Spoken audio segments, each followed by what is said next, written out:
recently sat down and discussed life on Kwaj with Command Sergeant Major Kenyatta Gaskins. He officially joined the garrison on October 5th at his Assumption of Responsibility ceremony.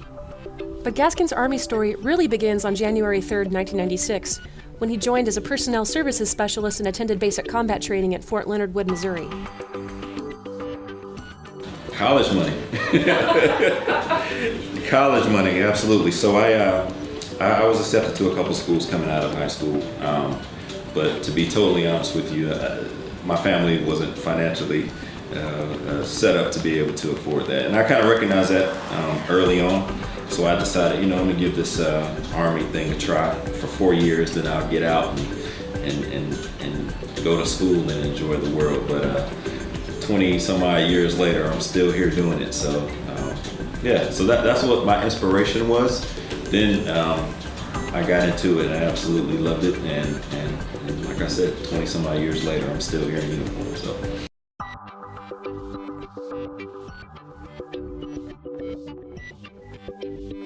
So back in my first duty assignment back in the late 90s at Fort Bragg, I had a supervisor by the name of Staff Sergeant Neal. She probably doesn't know this, but she's since retired and now stays in the Fort Knox, Kentucky area. She would always tell me, you'll be fine if you're at the right time, at the right place, at the right time, in the right uniform, and be professional at all times. And that's kind of basic in nature. But I've always kind of taken that, and even if I didn't have any idea what I was talking about, I was always in the right place at the right time in the right uniform, and I was always professional, and that kind of got me by. So I think I've done pretty good with that over the years. So I still live by that mantra almost 23 years later.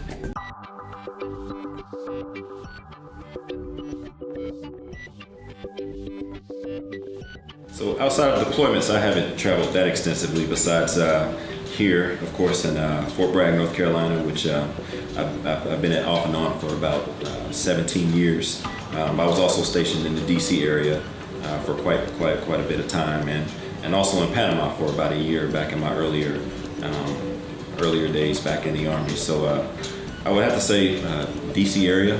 Most people would disagree with me, but I would, only because it's just so much to do, so much culture there, so many historical landmarks. I just feel like there's just so much to do. And as an amateur foodie myself, I think my wife and I would kind of like to get out and enjoy the restaurant scene as well. So DC was good, and also Panama. The relationship between Panama and the United States was pretty good for about a century, almost 100 years, and beautiful land, the culture, the people, the food as well. I had a great time out there as well. So.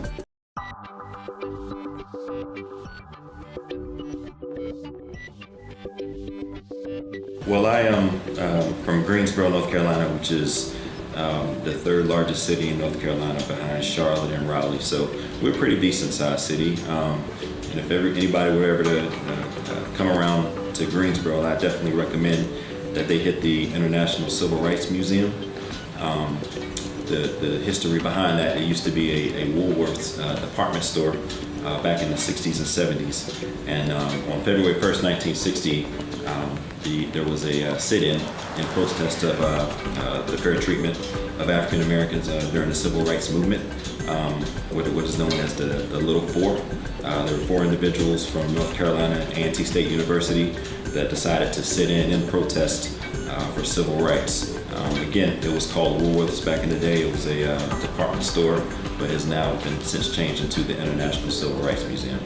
And also, I recommend the Guilford Courthouse battlefield.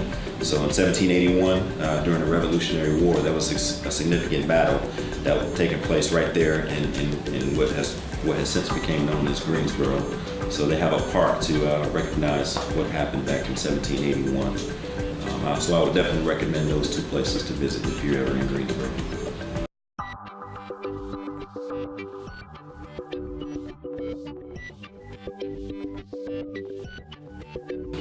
My command philosophy is to conduct business and to treat everyone with fair and equally in order to accomplish the mission out here.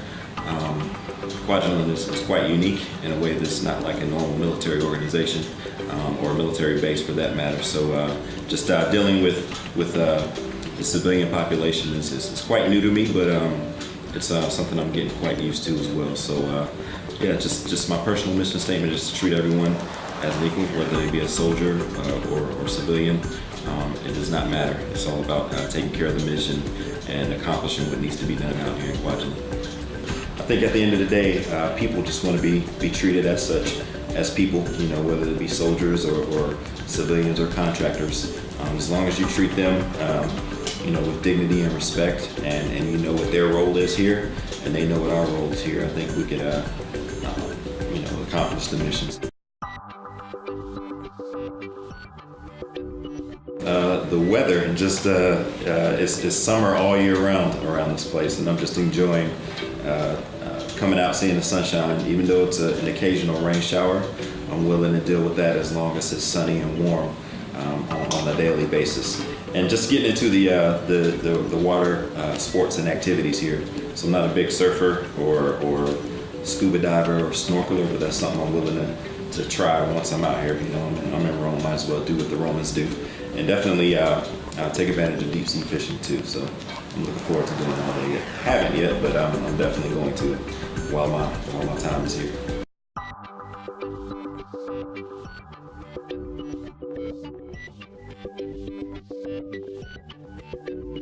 There is, and you just kind of named it. Just more time to be together. There's nothing like getting up in the morning or going home after work, and I'm home in 3 minutes. You know, hopping on a bike and I'm home. So just it's a little different from my past assignments, where not only did I have to deal with the high operational tempo, the commute to and from work as well kind of put a strain on things. So I found myself spending more time at work than I did at home. You know, so it's just good getting to see my daughter, just getting here and hitting the ground like she's been here for 10 years. You know, just seeing that and for her to be able to just to see a different side of the world at such a young age. You know, we're just enjoying seeing that. So just being together and going through everything as a family is what we're looking forward to the most.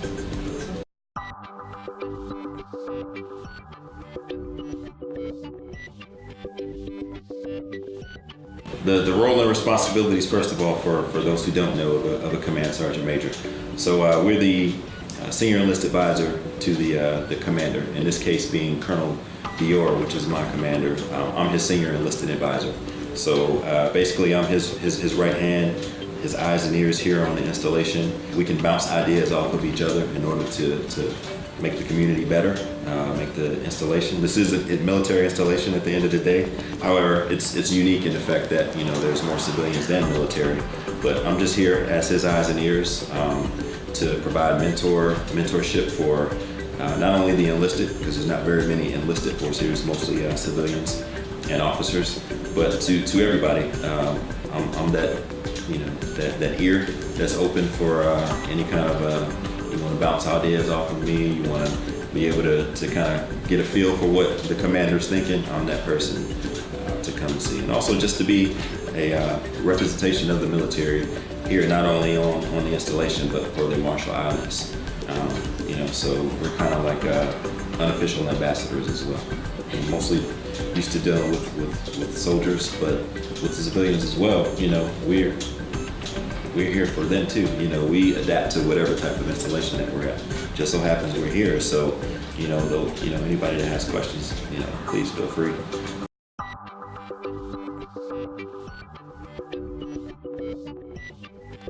Well, so far, just getting to know the people. What I've noticed as soon as I got here, and ever since, the people are just so personable and very nice. You know, they're, you know, always waving, always, you know, taking time out of their day to speak and ask how you're doing. So you know, that kind of reminds me of home. You know, being in the South, being from the South, it kind of reminds me of how it is back there. But I just like to get to know the people. Just to get to know their customs and courtesies, a little bit about their history.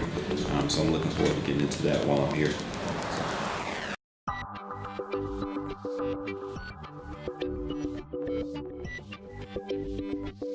Or just thank them for their service. You know, it's not an easy profession to be into, to get into, especially for those that paid the ultimate sacrifice. I'd absolutely thank them.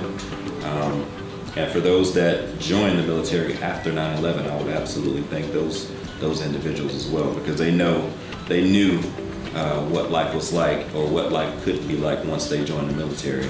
And I would just say to veterans, to those continuing to serve right now, just thank them for their service, because it's thankless.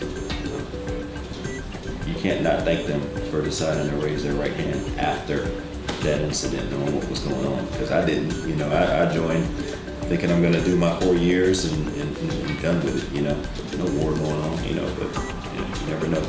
In this uncertain world, you have no clue what's going to happen the next day. You know. So, yeah.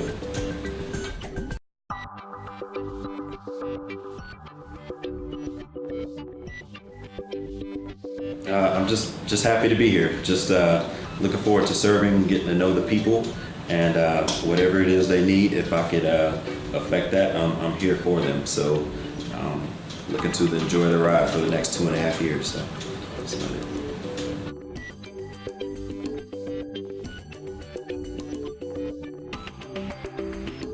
Living here on Kwaj brings many opportunities, from learning new things to gaining new experiences, and becoming a lifeguard is just one of many opportunities for the youth here on island.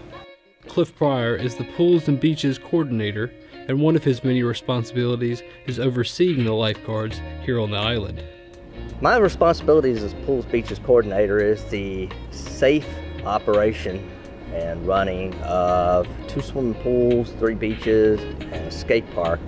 And what we mean by that is that they are user-friendly, user-safe at all times to the best of our ability.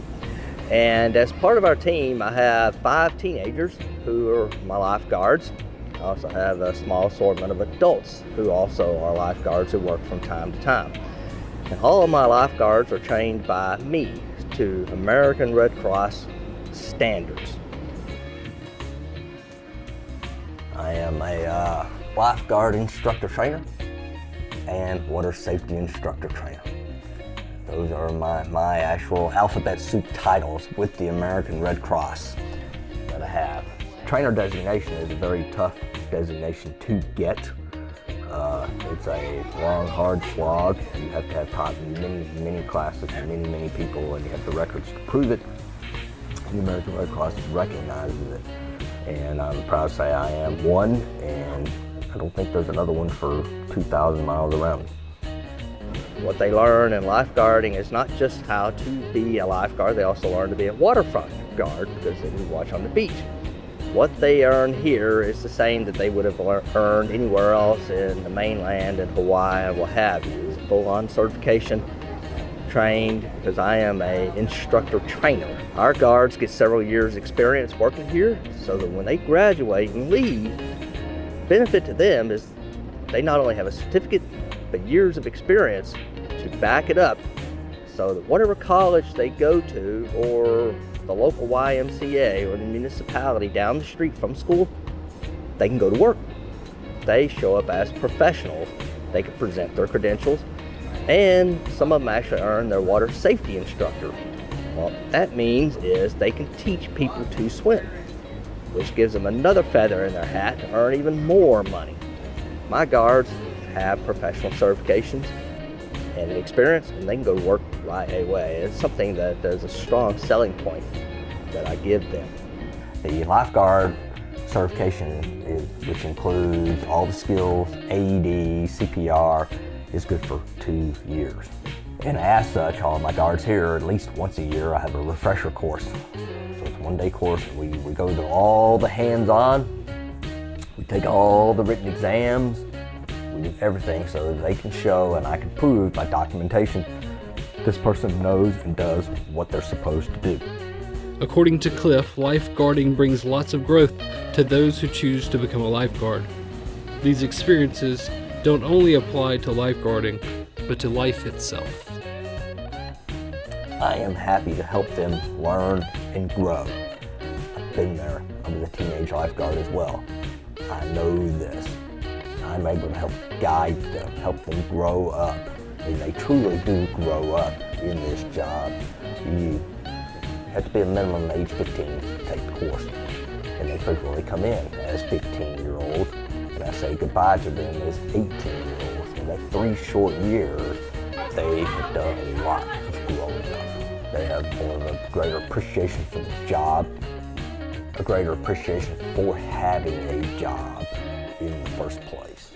These are true responsibilities that translate very well to the job market when they move on. And I believe that wholeheartedly, and that's what I tell for my guards.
Hey man, can I get you for an interview? Kwaj Current? We did this the other day, man. It didn't turn out too well. You sure no one's gonna steal my stuff? No, not gonna be a problem. Let me get you right over here. All right. Let me get your. Let's do this. Yeah, let me get your name. What? Not again! Okay, stop. Pause it. So we ran this spot a few months ago, and apparently a lot of you guys are still not getting the message you're trying to convey with it about not stealing bikes. Rewind it. We're gonna let it sink in this time. Right there, pause. Okay, you see those? That's a bike rack, not a bicycle grab bag. This is my bike. His name is Spanky, short for Spanklin. I depend on him to get around the island. A lot of people here have bikes that they've probably named too. Stop stealing them. Roll it. Not again! Don't be that guy. Be a good person. Don't steal bikes, bro. A message from AFN Kwajalein. Oh, and register your bike at the police department. Help keep bikes like Spanky here safe on the streets.